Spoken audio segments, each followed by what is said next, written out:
Today I'm racing at the US 20K Road Championships. This is the first race in which I was allowed to be in the pro field. Let's see how this plays out. 3, 2, 1, go!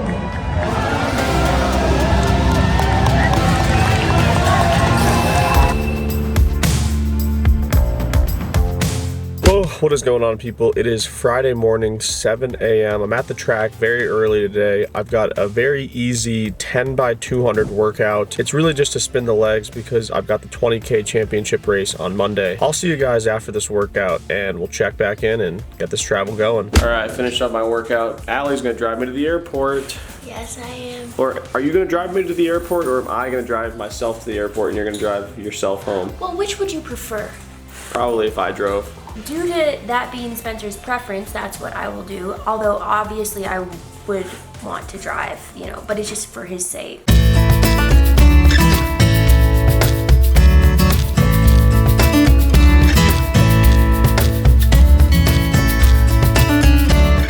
Yo, back at Allen's Meadow where Spencer and I used to go head to head at the Wilton Invite. 2012 to 2015 or something like that. Yeah, I think Spencer beat me, but I wasn't that good.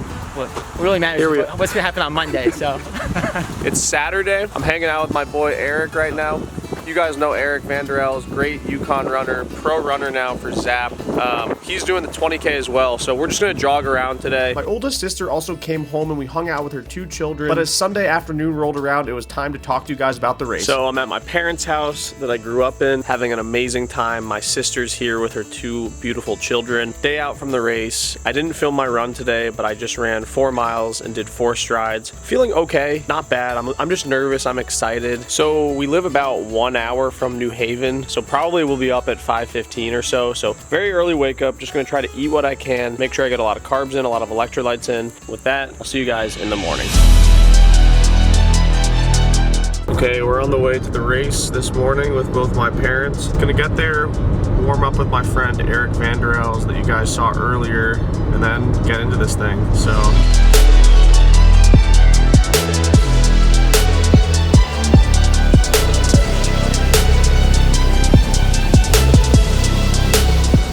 All right, we're in the elite athlete tent area. Gonna go to the bathroom, switch into my Alpha Flies, do some strides. I feel pretty good, so just gotta keep fueling right now. I've got some electrolytes going, so looking forward to it.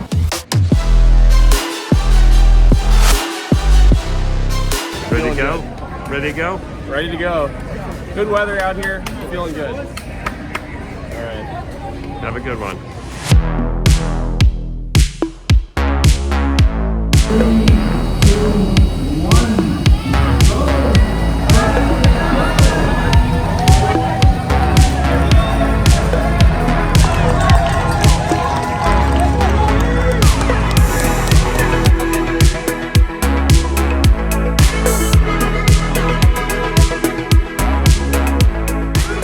Big shout out to the New Haven 20K US Championships. This was such a cool event to be a part of and such a competitive one, as you guys are going to see as this video plays out. But essentially my plan going into this race by my coach was, let's test out the fitness a little bit. I'm definitely fitter than I've ever been for this longer stuff. So we thought, you know what, let's try to run with some of the pros early on. Let's go out in something like 4:50 pace and just see where that takes us. And the craziest part was, even in the first quarter mile of the race, the best guys were already getting away from us, which is just showing how competitive this race is. And I quickly want to shout out COROS and their amazing support they've shown for me for well over a year now. I use the COROS Pace Pro and I was using it in this race, as well as the COROS heart rate monitor, and it provided such amazing data that we're actually going to look at the end of the race just to show you guys some of the stats. Their GPS is so accurate that it was literally right on every mile marker during this race, which really helps because you just know when you look down at your watch, you're actually where you are in the race. So please use my link down below if you're interested in any COROS products. I promise you, you will love them. And make sure to stick around after the race because we're going to look at the stats and analyze the numbers. So the guy in the yellow there is my friend Eric Vanderel's that you guys saw earlier in the video. He said he was going to try to go out in roughly 4:50-ish, and we were already faster than that pace.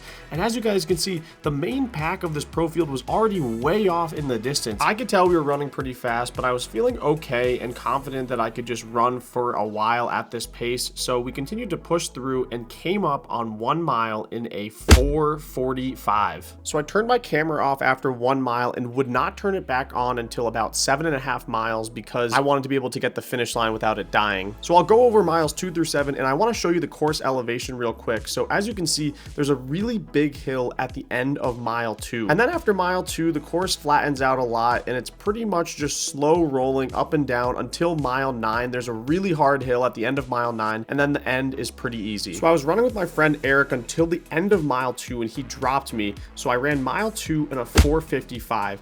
Then mile 3, I really pushed to try to catch up to him, but I was unable to do that. But I ended up running my mile 3 in a 4:43. And at this point, I knew I went out probably way too fast because I came through 5K in 14:55. And at this point, I was completely alone for essentially the rest of the race. So mile 4, I tried to regroup and run a more steady pace. So I ran a 4:59. Then on mile 5, I ran a 4:58. So I was keeping it steady right around that 5-minute mile pace, but I was definitely struggling out there alone with the rolling hills and just not much going on around me. Mile 6, I ran a 5:04, and I ended up coming through 10K in around 30:30, which is a 10K PR for me. So I felt okay. I was just struggling running alone out there, and then mile 7 is when things started to get difficult. Get away, Spence. Keep it up. Close the gap on him. Go. So I was able to run another 5 flat for mile 7, but I was starting to get picked off by some of the other stragglers of the pro field, and I was really getting fatigued. I wouldn't say out of breath, but my legs just started to feel achy and tired, and then I ran into a really bad headwind at the end of mile 7, and I ended up going through mile 8 in a 5:09, so by far my slowest split yet. At this point, I knew I only had a little over 4 miles remaining in the race, so I was like, you know what, you can hold this together and get through this thing nicely.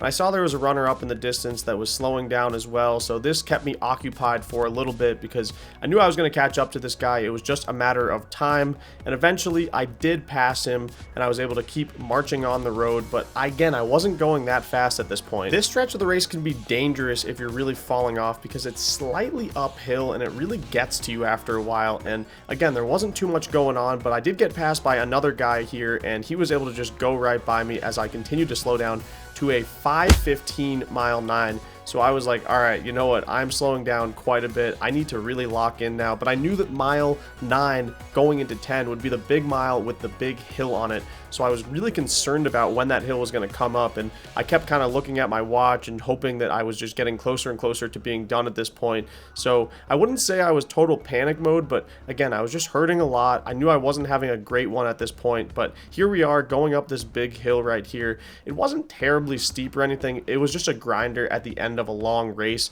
So we were able to get up the hill and run a 5:23 for mile 10, which is definitely the slowest mile, but at the same time, I knew I had a nice flat and downhill section coming up now to just sort of try to regroup, get back to that low 5-minute pace and get this thing finished. And you know, at the end of the day, I didn't feel terrible at this point, even though I was kind of semi blowing up, and it was just a little bit difficult to try to really get the legs going again and start to run the 5 flats. And you know, I was pushing, but you know, there was uphill, downhill stuff and not much going on the road right here. And I was able to get to mile 11 in a 5:09. So we picked the pace back up, and I knew at this point I only had about a mile and a half left to go, and I felt okay. I knew I was going to get through this race. I didn't have that ability to really push hard and run like a 4:40 last mile because the legs were just kind of gone at this point, and it was survival mode out there, folks. It was definitely a survival mode type of race. But you know, at this point we are still running roughly my half marathon PR pace, so that's exciting for future half marathons. I'm definitely in shape to do a big PR,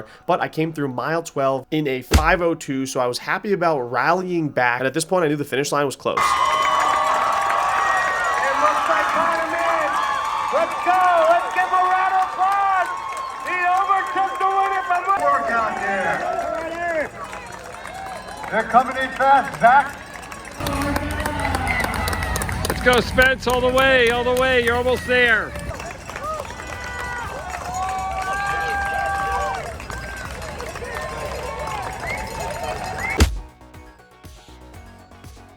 So here's the amazing data brought to you by COROS, and specifically today I want to look into the heart rate data because I think it really shows how I ran the race kind of poorly.